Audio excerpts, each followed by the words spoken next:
Hi, I'm Peter Nixon, host of Dialogue Matters, a blog for leaders who need to manage change, realize opportunities, and resolve conflicts. In these vlogs, I provide practical and timely advice for engaging the most important dialogues and negotiations that you're facing. I visited the Hong Kong airport on Sunday night to talk to the protesters and share my dialogue tips. At the same time, a girl was shot in the eye by the police, and Sunday night's protest at the airport turned into Monday's airport closing and has followed today with another day of airport closure.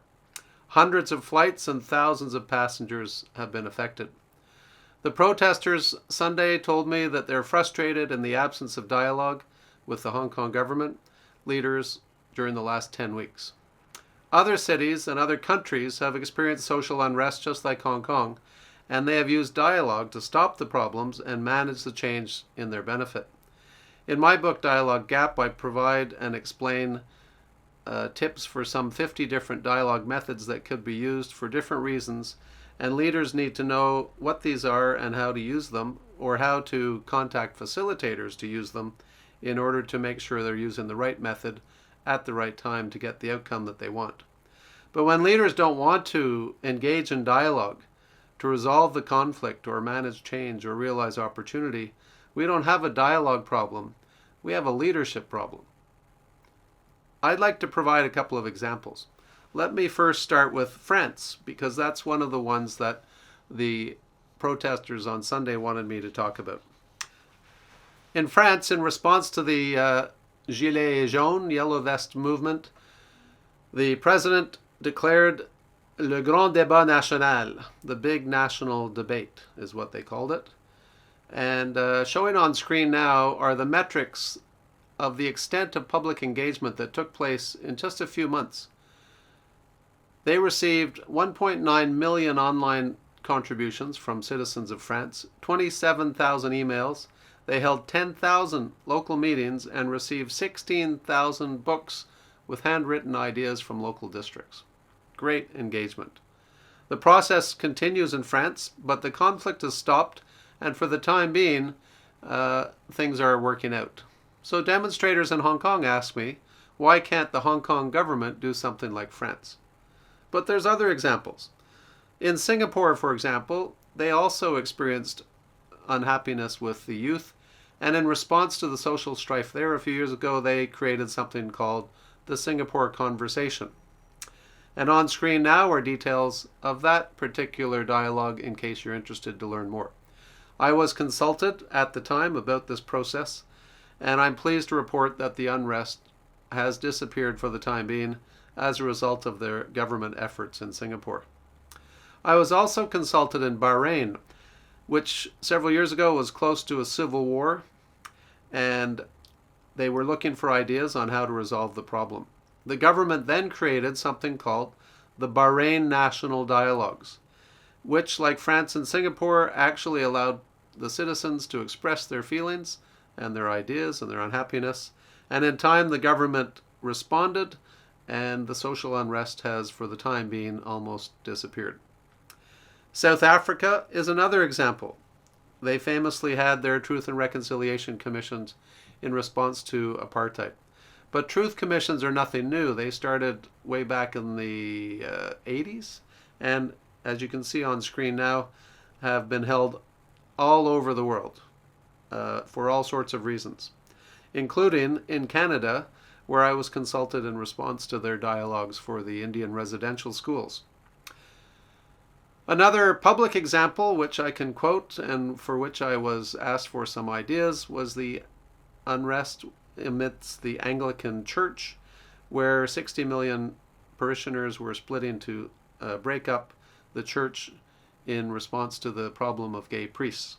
Some saw it as a problem, some didn't see it as a problem, but the Archbishop of Canterbury realized he had to do something about it, and he reached out for ideas, and in the end they chose a method, which I also outline in my book, called Indaba, and you can learn more about it there. And a final example that I'd like to quote is the Government of Malaysia.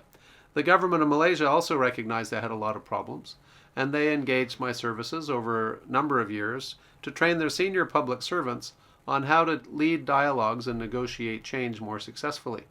And I'm pleased to say that these methods were used in crises that you would recognize, like MH370, MH17, the Kota Kinabalu earthquake, the floods, etc., etc., etc. Public sector has problems and need dialogue. And it's common for countries to face social strife at some point. Even the big democracies like the US and the UK, as we know, have problems. But successful countries and successful companies know that the solution is in the dialogue. Dialogue is what leads to understanding, to learning, to empathy, to innovation, resolution, and compassion. And our job as leaders is to create that space for dialogue. I sometimes refer to managing dialogue as being like opening a box, like the one on the wall behind me. And once you've opened the box or opened the dialogue, if you manage it well, you're going to fill that space with diamonds, these super ideas and innovations and breakthroughs and aha moments which lead to real success, resolve conflicts, and allow you to manage change. And then you bring the box to a close and you act. You do what the people have suggested. In my training, I refer to some 21 conversing behaviors that leaders must do to ensure that they obtain these real diamonds when they do open dialogue. And with respect to what we're seeing right now in Hong Kong, 5 of these particular behaviors stand out above the others. First one is ask, don't tell. Second, notice and honor each other. Third, right or wrong is irrelevant. Number 4, treat each other well so good things happen. And number 5 that I've selected, avoid getting stuck in the past. These 5 behaviors will make a big difference once the local government decides to sponsor the dialogues that we need. Dialogue methods are a way of managing the space once the dialogue itself is open or the box is open. Let's talk a little bit more specifically about Hong Kong. The world has been watching Hong Kong now tear itself apart for the last 10 weeks. And the following dialogue methods have been used and are very noticeable. The government, for example, has used press conferences, closed-door meetings, and political imprisonment. Demonstrators have used protests, marches, sit-ins, leaflets, and Lenin walls. The police have used tear gas, pepper spray, rubber bullets, and truncheons. Societal leaders have written articles, they've expressed their views to the media, and they've generally asked for calm. And NGOs of a whole variety have sponsored rallies and prayer sessions, music and meditation to address the depression and the negative emotions that are troubling their members. But I regret to say that none of these methods are working because they don't get the right people, i.e. the stakeholders, together to talk about the right issues in the right way, at the right time, or in the right space. And the problems, as we can see, are escalating. People are demanding resignations, they're demanding inquiries, and they're demanding more arrests. And many people have been injured, some have died. But so far, there has been no meaningful dialogue. So it raises questions. Do leaders not know how to dialogue? Do the leaders not want to dialogue? Do the leaders want the PLA army soldiers on the streets of Hong Kong? These are important questions, and we don't know the answers because we haven't heard the answers.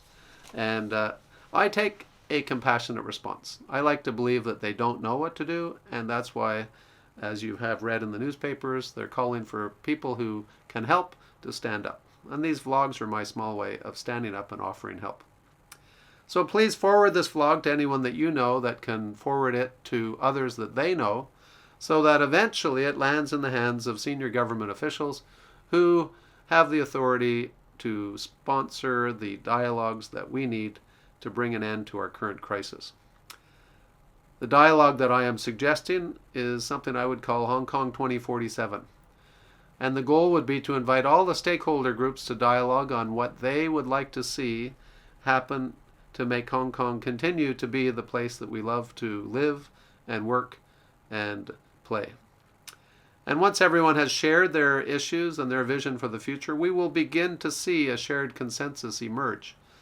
And on this beginning, we can build the future for Hong Kong as we'd like to see it.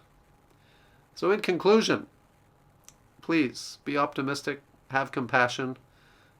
I do believe our leaders are doing the best. They just simply need you to step up and help them realize what more they can do and how to do it in a better way. How to dialogue. And unless the Hong Kong government calls for help, my next vlog will be recorded and published at the Potential Dialogue Centre in the beautiful Laurentian Lakes district north of Montreal.